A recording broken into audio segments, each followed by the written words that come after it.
Hey guys, Jason here with BounceWater Inflatable Sails. Going to show you how to tear down our 18-foot Aloha Splash, what our rolling process is.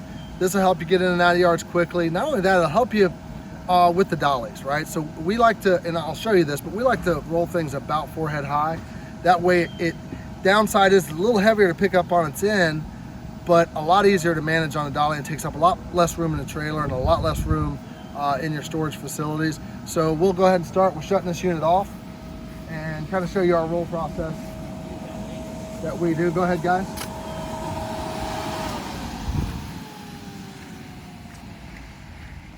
With BounceWater inflatable sails, our units have plenty of ample zippers, a lot of zippers on our actual foot pads that we put on everything. So the first step you'll see, even if you come around the back here, you're going to see a lot of zippers. Again, a lot of companies kind of cheat this system, but if you need to get in and out of these yards as a rental facility and you need to move quickly, you got a lot of them to pick up, try and get home before midnight or so, things got to move and deflate rather quickly. So you're going to see them just blow it down. And as you can see, there's zippers on this side, around the front of the pool, other side, and the back. And naturally, they would have unstaked everything prior to this time.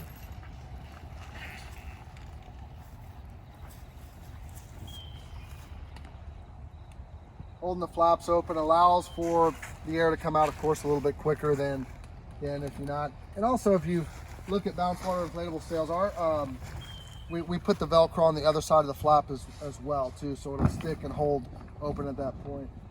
They're going to walk it out. They're going to move the palm trees kind of in. You want everything to kind of come inside the base of the unit. You want everything inside the bottom square seam of the unit the best you can, meaning your palm trees and everything kind of tucked in so you can get as flat as possible. Also, you'll see once they get some of the air out, we're going to pull the back side of the slide, which you can see is now extended past the base of the unit. There's the base. So we got to get this material back inside the base square of the unit. And as you're going to see, we're going to make kind of a square base unit. So that way we're folding up more of a square type setup where our zippers are now back exposed. And another mistake people will make as well is if you have, when your lanyards are out, if you just sling them all the way in and across the unit, Zach, if you catch that, when this blows up, sometimes those lanyards like to tie up because now they're blowing up and this lanyard's all the way across the unit as the unit's trying to go up and it ties up. You really don't want to do that. When you're putting your lanyards away, you simply just want to kind of ball them up right here and just set them back in roughly about where they actually hook up when you roll. That way when you blow up and the unit's coming up, the lanyard just drops right where you want it and off you go. Last thing you want to do is blow it up.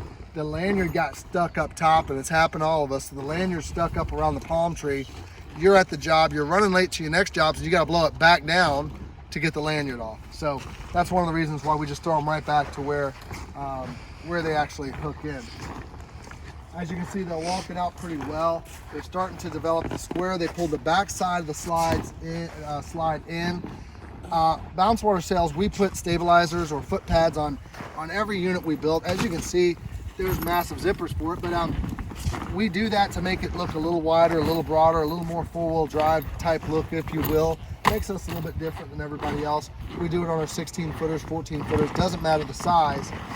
That's just how we do it. Your bottom seam, as I was talking about, is right here. So this is your base seam. This is the bottom of the unit, and this is the side bottom seam of the unit. This is going to run around, in most units square, but some, depending on what the shape of the unit is, of course it'll change.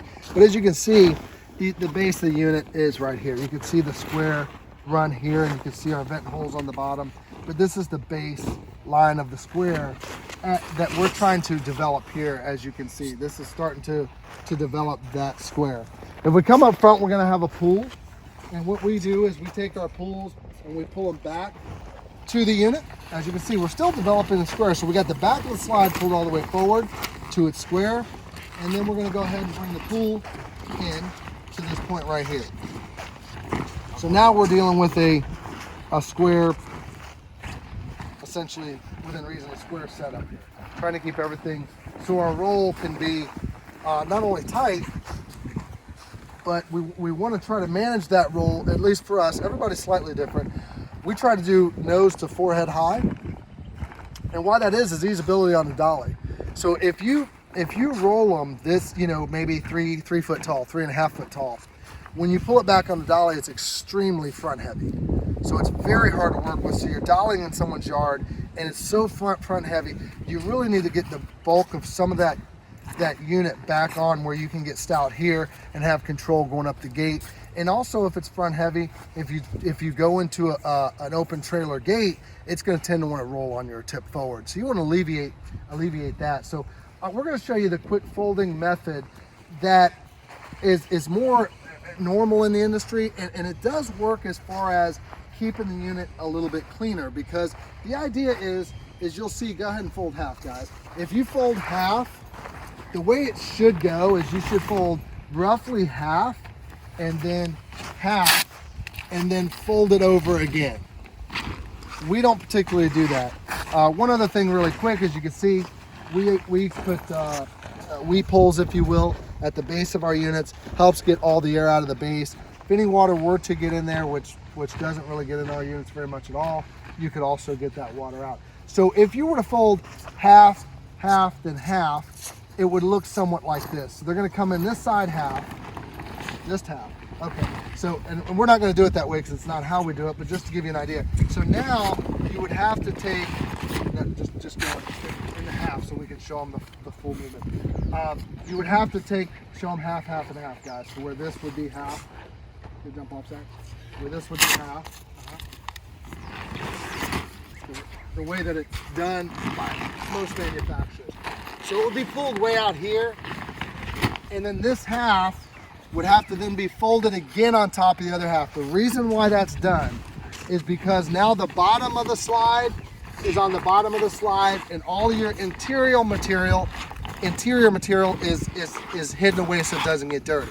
That's the only benefit of doing it that way. The problem with doing half, half, and half is when you stand it up, the other benefit, it's easier to pick up. The downside is it's only going to be about 3 foot tall and really round. So it's going to take up way more trailer space, and it's going to take up way more shop space and create you headaches in those areas. So the way we do it, go ahead and put it exactly the way I like it. The way we do it, we try and roll it about, again, nose to forehead high. So we don't do half, half, and half. We do half over and a little half of an overlap. And it's based, how much do you overlap over that half is only based on really the size width. So if you look at a slide, how wide it is down there is how tall it is when you stand it up. So how wide it is at the base is how tall it is when you stand it up. Now, one other thing we do different as well, we roll back to front. Downside to rolling back of the slide to the front of the slide, the downside is you got to know roughly how big the slide is to go in someone's yard, because you're actually pushing it backwards. So you're not going against the base and not rolling it forward, you're pushing it from the front of the unit back. So you got to know roughly how big it is. But the benefit is, if you see down here by the pool, you don't have that much material. So the material gets a lot less down here, and majority of your material is going to be right in the middle. Okay, especially on your bigger stuff. So the other thing is too, is if there was any water or from an air standpoint, we've got the zipper open down here. We have an 18-inch zipper down at this side. So we're going to go ahead and start at the back of the unit. We're going to try and get rid of this big material very quickly, so that way we can kind of roll it downhill and go kind of from there. We'll start the roll really tight. One guy could do this unit. Two is a little bit easier no matter what unit you're working with, if you can. And they'll just try and stay together on it. Now, this is the thicker part of the roll. Here's where it gets a little bit tougher, but we want to make sure we're pushing down. If you notice that they push down as they go and push down, that way it leaves a lot of slop out of the unit. You don't want the unit to get loose, because then when you stand it up, it tends to sag in the middle, and that creates you a lot of headaches. So right now we're about to just go on downhill now. This gets a lot easier, as you can see, at the end of the roll rather than getting harder at the end of the roll. So we'll come all the way together. The lanyards were set before we started rolling towards the unit, so we can simply just pull them out. BounceWater cells use 13-foot lanyards, so you're never going to run out of lanyard no matter how good or bad the roll is. As you can see here, for an 18-foot double lane slide, That's a pretty tight roll. As you can see in here, you're not going to see a mass amount of slop or anything like that. It's a good tight roll. Relatively should be about head high when we're done, when we pick it up on its end. And let me show you why here with the dolly. That why we kind of do it the way we do it.